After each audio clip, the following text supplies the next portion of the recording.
محمد وعلى ال محمد كما صليت على ابراهيم وعلى ال ابراهيم. چا درود شریف ویل لاس شي چا چې درود شریف ویل هغه ټول خاموش شي. هغه میډیا والا دی او نور څوک دي.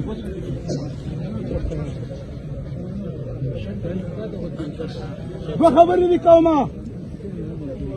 د مور د غیږ نه وروسته د ریاست غیږ د مور غیږي انسان ته درې غیږې ورکولی شي. د مور د حرم نه وروسته درې غیږې ورکولی شي.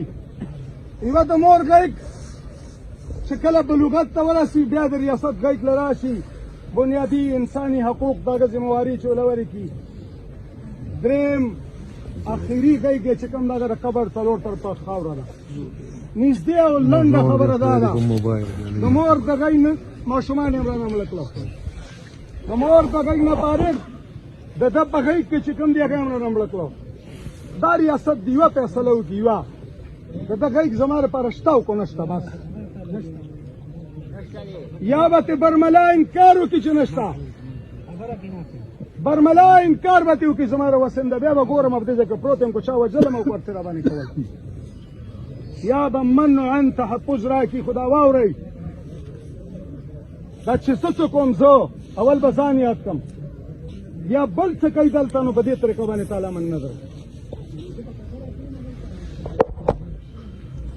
د دې لپاره که موږ دلته ناست یو تقریرونه وکړو څه به ده؟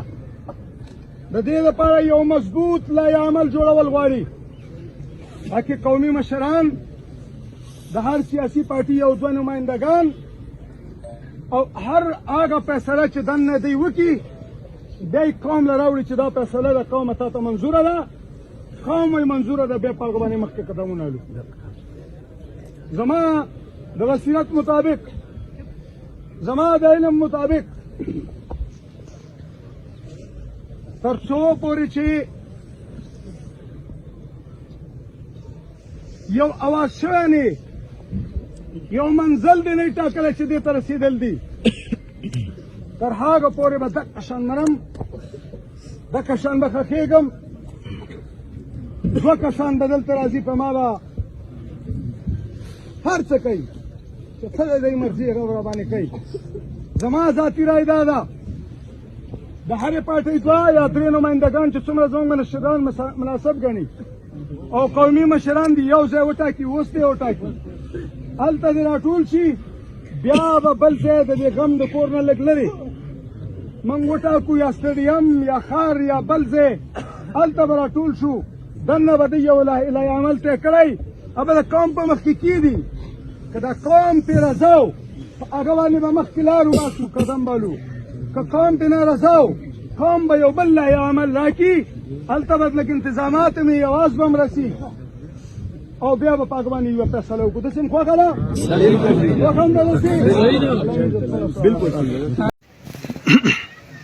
د مور د حرم نه وروسته درې غیږې ورکولی شي.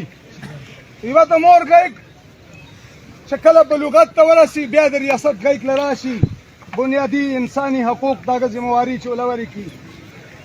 درېیم اخري غیږ چې کوم دغه د قبر څلور طرفه خاوره ده.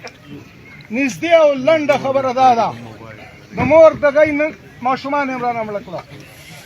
د مور د غیږ نه فارغ د ده په غیږ کې چې کوم دی هغه یې رانه مړه کړه. دا ریاست د یوه فیصله وکړي یوه د ده غیږ زما لپاره شته او که نشته بس.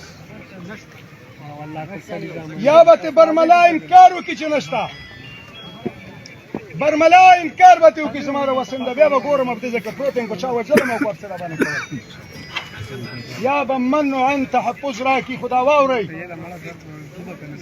دا چې څه کوم زه اول به ځان یاد کړم یا بل څه کوي دلته نو په دې طریقه باندې تعالی من نظر.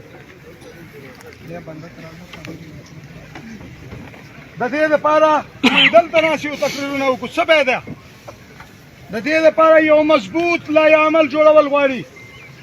تاکې قومي مشران د هر سیاسي پارټي یو دوه نمایندګان او هر هغه فیصله چې دننه دی وکړي بیا یې قوم له راوړي چې دا فیصله د قومه تا ته منظوره ده.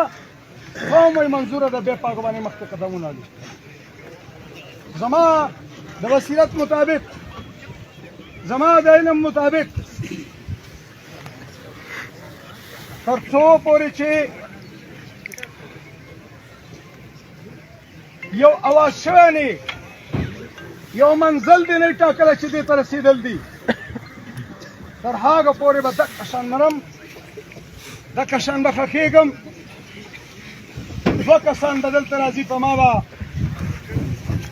هر څه کوي چې څه دی دی مرضي هغه به راباندې کوي زما ذاتي رای دا ده د هرې پارټۍ دوه یا درې نمایندګان چې څومره زموږ مشران مناسب ګڼي او قومي مشران دي یو ځای وټاکي اوس ته یې وټاکي هلته دې راټول شي بیا به بل ځای د دې غم د کور نه لږ لرې موږ وټاکو یا سټیډیم یا ښار یا بل ځای هلته به راټول شو دننه به دوی یو لای عمل ته کړی هغه د قوم په مخ کې کېدي که دا قوم پرې رضا و هغه باندې به مخکې لار وباسو قدم بالو که قوم پرې نارضا و قوم به یو بل لای عمل راکړي هلته به لږ انتظامات مې یواز به م رسي او بیا به په هغه باندې یوه فیصله وکړو داسې م خوښه ده بالکل